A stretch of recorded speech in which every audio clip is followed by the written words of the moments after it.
Hi, good morning. Welcome to my channel. So, ngayong araw, papakita ko sa inyo yung pag-aani namin doon sa bukid ni Papa. Okay, so halika kayo at samahan niyo ko.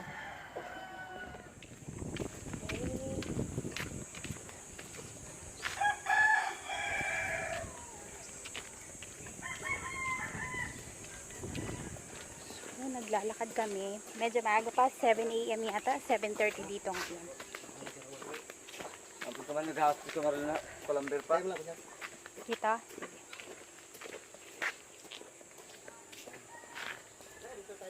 O, sige, dada lang.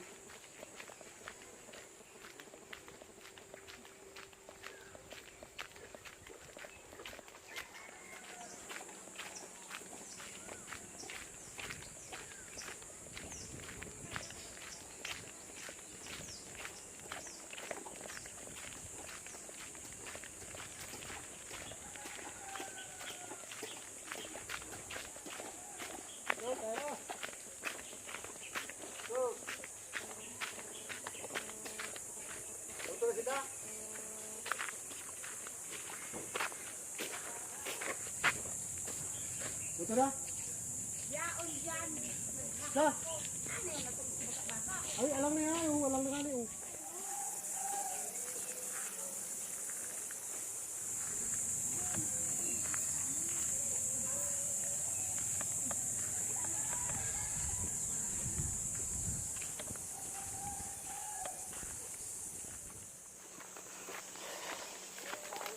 May baon akong tubig kasi sobrang init ngayon.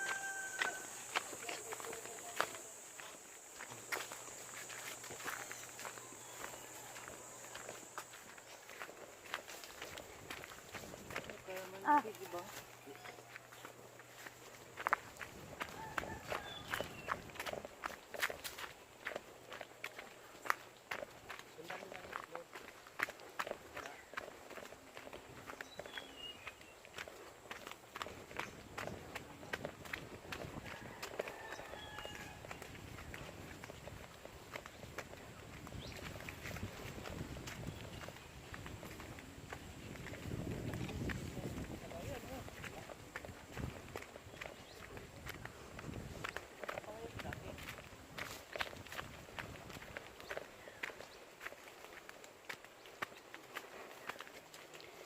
So, nandito kami sa ilalim ng mga nipa.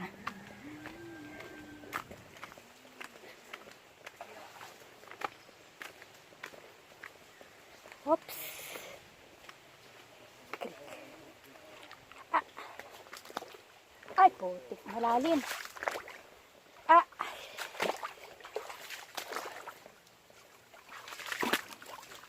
Ay. Hindi na chinelas.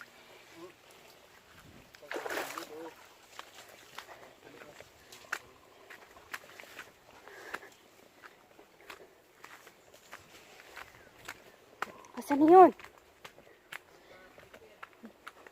Nawala na yung sinusundan ko.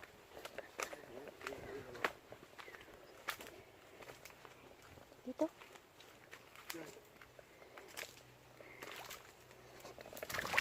Ay! Butik na yan.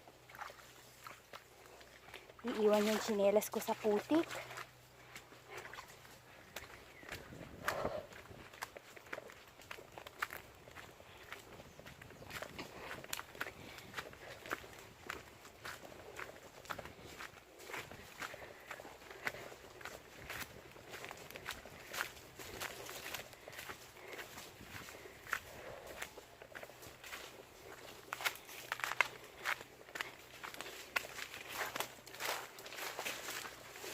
Okay.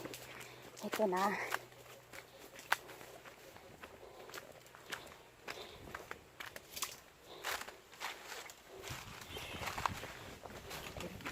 Saan? Ah, dito.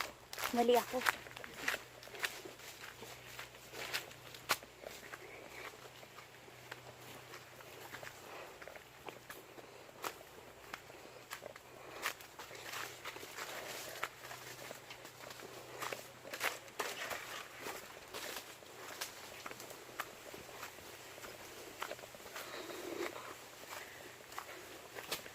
Yan.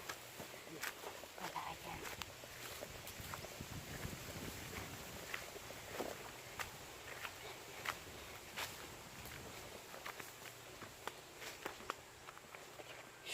Sa daan. Ay, mali. Ito daw. Tapos,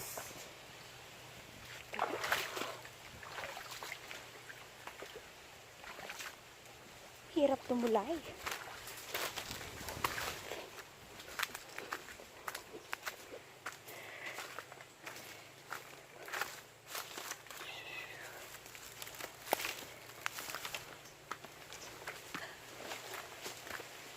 Ito na.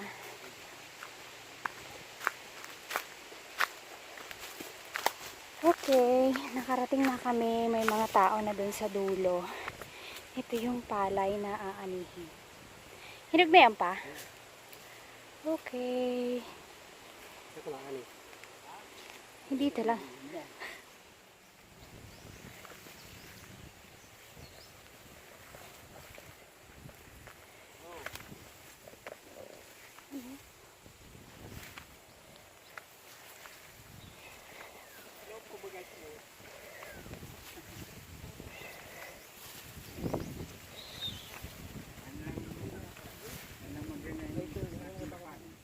Hello, we are now here sa palayan ni Papa at first time kong mag-aanin. Ito yung ginagamit.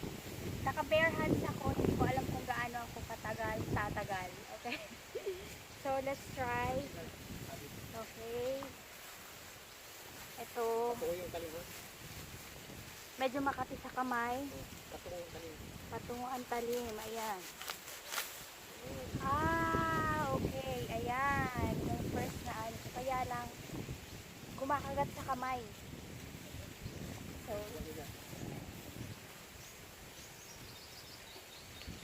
So, ito yung challenge natin.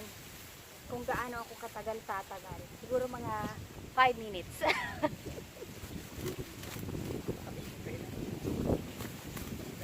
Pahila? Pa ganon? Dapat wala, may gloves pa. Wala. Hindi gusto yan. Ito.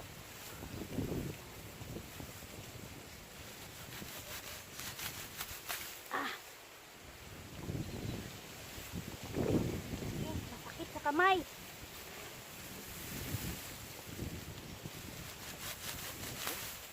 Ayan.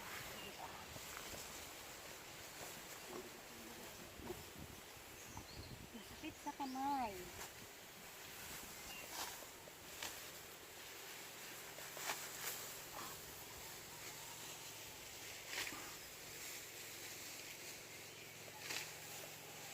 Mainit. Kakakain ko lang ng lunch pero parang gusto ko na ulit magmerienda. Sobrang init.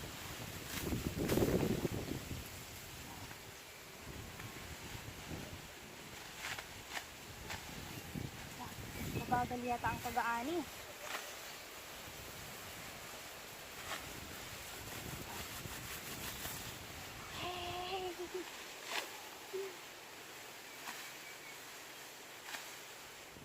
So, ayan. Mahangin, pero mainit pa rin sa balat. At saka yung pinanghawa ko ng palay ay sobrang makate.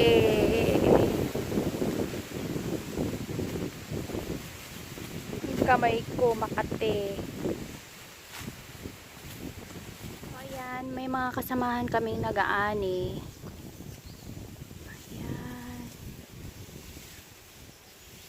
So, unlike me, mabilis silang kumilos. Ayan, malalaki daw yung butil ng palay. Ganda.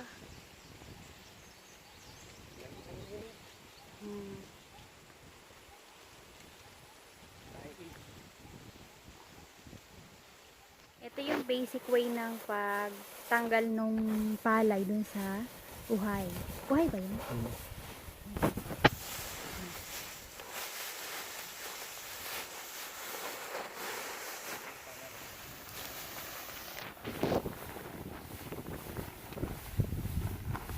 Ayan, tinatanggal na yung uhot daw dun sa tangkay ng palay.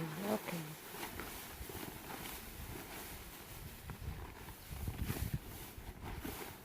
Okay, nandun na yung palay sa ilalim.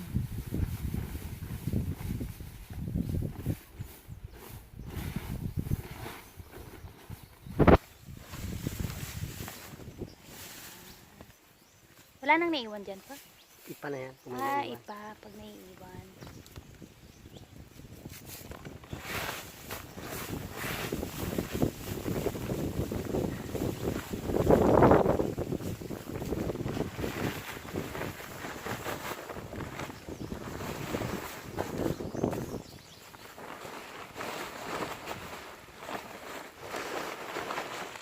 Medyo marami pang aanihin at hindi ko na kaya magstay dito, sobrang init. Ayan, nandito pa yung ibang mga palay, hindi pa to nasisimulan.